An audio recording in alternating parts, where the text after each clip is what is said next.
Hi everyone, welcome to the channel. This video is to show you where the OBD port location is on a 2016 Citroen Picasso. This is C4.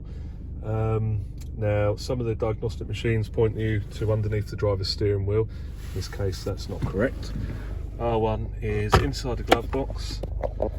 You've got the plug right there. Now there is usually a little panel covering that. I'll show you. This little strip, sometimes a little bit difficult to see, but you can pop that off and the plug is behind there.